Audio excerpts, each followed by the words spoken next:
Joining me here at the desk to talk a little bit about ASU volleyball is our very own volleyball reporter, Nick Borgia. Nick, yesterday, the Sun Devils against that team from down south dropped it in 5. What exactly happened there for the Sun Devils? Yeah, so there's a lot of things that I saw that went wrong for ASU, and the biggest thing that I noticed was ASU's weak serve receive.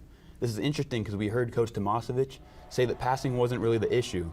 While it's true that ASU didn't get served off the court, I saw far too many passes that were super far off the net, causing setters to run all over the place, and in turn, that put up way tougher sets to hit.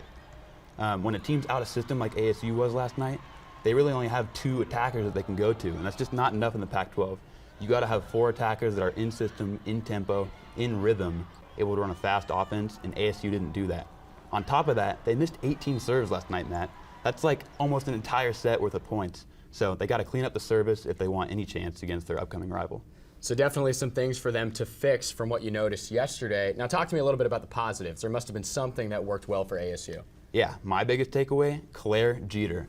Despite not being able to run her offense, the way she wanted in system through the middle, she was extremely efficient when she had the chance to do so. She put up 12 kills, had a hitting percentage of .498, and that's the number I want you to pay attention to because the closest attacker on ASU posted a .267. The rest of her team struggled to be efficient to put the ball away. Jeter led her team with that .398 hitting percentage, further proving that she will always be a reliable target for her setters. On top of that, she led the team with 4 blocks. She was one of the only ones on the team who's able to successfully shut down that powerful U of A attack. And going into the match on Sunday, that's going to be something the rest of the team needs to follow in her footsteps for. So you talk about Jeter, she'll be someone to watch for on Sunday. We talked about that just a second ago. Oregon comes to Tempe on Sunday. What should we expect from that one? Oh boy, well, Oregon, the 13th ranked team in the country. They are an absolute powerhouse. 10-1 on the year. They've won 4 matches straight. Second place in the Pac-12 last year. And here's the scary thing. They're returning that entire starting lineup that they had last season, comes back this season, and yeah, they're going to be a force to be reckoned with. ASU, however, they have this tendency of playing these nationally ranked teams very tight. Last season, they actually took down Oregon in a 5-set thriller that was just absolutely insane. So we'll probably see that on Sunday. I'm assuming so. As long as ASU can clean up that serve receive, keep their serves in bounds, and just run an in-system offense, that's going to be what they need to do to compete with Oregon on Sunday. So now you know everything there is to know about ASU volleyball. Thank you so much, Nick, for that. You can catch that match against Oregon on Sunday. That's at noon on the Pac-12 network. Make sure to tune in. And it's Jack Jones with the big takeaway. ASU couldn't hold on, 27-17 loss for the Sun Devils. Well, we thank you very much for tuning into this week's episode of Cronkite Sports Live. For everybody in the studio, for Matt Venezia, I'm Jacob Rudner, wishing you a good week, and we'll see you next time.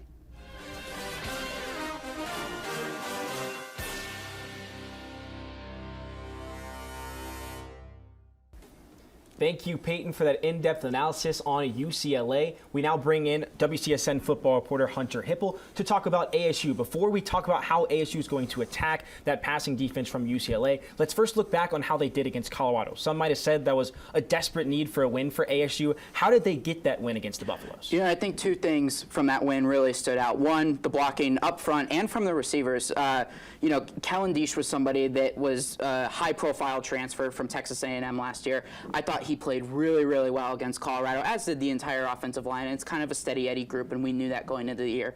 But that was a really, really important aspect of that game for them. And then with the receivers as well, Johnny Wilson, 6'7" frame, he's going to be able to get it done in the passing game, catching balls, but also blocking up front. I thought those 2 guys really stood out. And then also, I thought the secondary played really, really well, which was a big necessity coming out of BYU, where, for lack of a better word, they kind of got torched by that vertical passing game that the Cougars have. Without Chase Lucas last week, it was really a big deal for all the rest of those guys to step up, regroup, come together, and put together a solid effort, which got the win done. Yeah, and ASU so far this season have been a run-heavy offense, per se, with a 3-headed monster in the backfield. But on Saturday against Buffalo, as you touched on a little bit, the passing game was very improved. So how did they get that done, and who really stepped up? Yeah, I think a lot of it had to do with, look, as I mentioned, Johnny Wilson is a 4-star recruit. LV Bunkley Shelton was also a 4-star recruit. These guys Wilson had a kind of an up and down freshman year last year. LV Bunkley Shelton was quite good last year and then came into camp as a backup. So we haven't really seen the full ceiling of these guys so far. And I think what we're starting to see now, and what we maybe was the stepping stone last week, was these guys are now playing up to their potential, which are 4-star players. You put that with a 4-star quarterback like Jaden Daniels, that's a potent offense. And I think what you're starting to see now is just those guys really put it together. And this is what the coaching staff has been waiting on all preseason, all season. Everyone has said this passing game needs to get better. We have to do better in this regard, and they are finally now doing better. So I think that that's really important and makes for a really dynamic offense when you put it together, like you said, with that running game. And they put it together against a team like Colorado, a much different team to face in number 20 UCLA this weekend. Going to Pasadena at the Rose Bowl, they had problems on the road against BYU. What do the Sun Devils need to do to beat this UCLA team? I think it's really simple and almost kind of a little cliche, but look at Dorian Thompson-Robinson and what he can do as a passer and as a runner. ASU struggled against BYU with Jaron Hall. They even had a little bit of trouble with Doug Brumfeld from UNLV in that game in week 2. I think stopping DTR, whether it's taking out his passing game or taking out his running game, if they can take away just one of those, I think that that's going to set them up to have a lot of success against UCLA's offense. But they got to get rid of one. If they let both torch them, then I think it might be a little bit of a tough time on Saturday. Definitely. Thank you so much for coming in today, Hunter, to talk to us about ASU football. Now we're going to head over to the Vault. Thank you guys for the Sun Devil volleyball update. The Sun Devils will look to bounce back tonight against Stanford at 7. We are now joined by Sun Devil hockey reporter Matt Venezia to give us an update on the hockey team. Matt, thanks for joining me. Absolutely, Sam. Excited to be here. So let's talk about this goaltending situation. Last year, you could describe it as kind of discombobulated and crowded with 2 goaltenders splitting time. What's that situation looking like currently? Yeah, and to just talk a little bit about what happened last year, the Sun Devils, maybe not by choice, they kind of had to split time because against the Big Ten opponents, both goaltenders didn't really fare that well individually, leaving Coach Powers really no other choice. Both Evan DeBrouwer and Cole Brady only won 3 games apiece in that Big Ten conference, and they struggled. They didn't look very good. When you look at goals against average, Cole Brady was at a 3.31. Evan DeBrouwer was averaging over 4 goals given up per game, and that's why they had to go to that route of having the goaltender split time. Everyone in the organization understands that Cole Brady is the guy. He was a 2019 fifth-round selection of the New Jersey Devils. He's only going to be a sophomore this year. I mean, he has age on his side. Everyone knows that, including Evan DeBrouwer, and that's actually why he ended up transferring now to Bentley University. He's no longer with the program, and it's funny that we say now that Cole Brady's going to be the guy. Per Sun Devil hockey reporter Greg Cameron, Brady's actually out this weekend with an illness. He won't even be in net. It'll be the backup goaltender Ben Cross, who is a transfer from Miami, Ohio. Now, in front of the net, let's talk about the defensive pairings.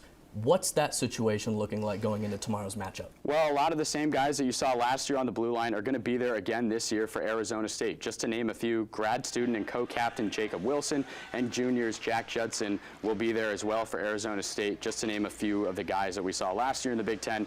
Look, this is a Sun Devil team that averaged over 4 goals given up against last year. They need to be better defensively, helping out Cole Brady or whoever is in net for ASU. An addition that will absolutely help that cause is Ty Murchison. He's a freshman that the Sun Devils recruited and know a lot about him. They actually ended up playing against his U18 developmental program team last year in 2 exhibitions, and the Sun Devils saw a lot from him, and he's a fantastic kid. He's a freshman this year, drafted in the 2021 NHL draft in the 5th round by the Philadelphia Flyers. I mean, the Sun Devils have a lot of talent, and he will be another addition to this great group. Well, tomorrow's the big day. ASU has their season opener against UMass Lowell. What should we expect to see in that matchup? Yeah, the Riverhawks play in the Hockey East Conference. Again, it's a really good, stout program that has some of the likes of Providence, BU. I mean, the list goes on and on. These are some of the best programs that you see in college hockey. This team went 7-8-1 last year in a limited sample size due to COVID. So just because they finished under 500 does not mean the Sun Devils should underestimate them at any point this season. Now, talking about ASU, sure, they play at Oceanside, and it doesn't really feel like a hockey vibe, but there really is no other vibe other than Oceanside. I mean, the Sun Devils are one of the best teams in the country when they play on their home ice just down the road in Tempe. In the 2018-2019 year, the Sun Devils went 12-3-1 at home, and a year after that, in 2019-2020, they went 12-2-2. they're very good at home ice. It doesn't matter if it doesn't look like an arena or not. They get the job done when they're playing here in Tempe, and that should be something to note if you're the Riverhawks coming in this weekend. Thank you, Matt, for the preview as the Sun Devils take on UMass Lowell for a 2-game series to start off their season. Thank you, Ethan, for the extensive breakdown of why the Sun Devils have not done too well when it comes to 5 sets. We're going to stick with volleyball as we welcome volleyball reporter Jake Seymour to the desk with us today. Jake, it's great to have you here in studio. Thanks for having me. Absolutely. So the first question I have for you, in that Washington State match last week, entering the 3rd set, we saw a change that we actually have not seen so far this season. Jamie Cox came in at libero over Annika Larson, and she finished off the match at libero, and then against Washington on Sunday, Jamie ended up starting over Annika. Why exactly did that happen? Yeah, so I had a privilege to talk to Coach Tomasevich after the game, and she told me that it was more of a strategic move. Annika was only passing 20%, and she's having a tough serve-receive match. So it was kind of a way to get the offense going. She was down 2-0 in the match at the time, and Jamie was passing 75%. So she was trying to get her hitters going and trying to get some offensive momentum. Now, the match on Sunday against Washington State, not much of a surprise. It went 5 sets. The Sun Devils are 2-6 this season in 5-set matches. Why do they continue to struggle when we get to the 5th set? Yeah, so I talked to Coach Tomasevich, and she was telling me that she just wants her team to do their job and take it one score at a time. Iman Asanovic was also said after the UNLV loss that it's one of her biggest pet peeves to lose in 5-set matches. It gets under her skin, being that close to a win and falling short. They had a team meeting on Friday, and they just said take it 15 mini games. Don't think of it as one big set. Think of it as 15 mini sets and taking it one step at a time. The Sun Devils have gotten off to a slow start in Pac-12 play this season. They're 1-5. They welcome USC later this weekend. What should we expect in that matchup? Yeah, so USC comes in at 7-8 and 3-3 in conference play. Brooke Botkin has 231 kills and is a deadly duo with Raquel Lethrow with 440 assists. This duo is something that ASU really needs to look at and make sure that they're combating it appropriately, because 440 assists, she's had 40 assists 4 times this season already, and Brooke has had double-digit kills in every match this season. But my key for the game for ASU is who is going to be that 3rd player that steps up with double-digit kills? We always see Iman Asanovic and Marta Levinska stepping up with 10 or more kills, but can Jelly Sia or Claire Jeter be that 3rd person to step up and help on the offensive end? Thank you, Jake, so much for explaining a little bit about what to expect from the Sun Devils this weekend as they welcome USC on ASU live streaming networks on Friday, and Sunday on the Pac-12 network. The UCLA Bruins are here in Tempe.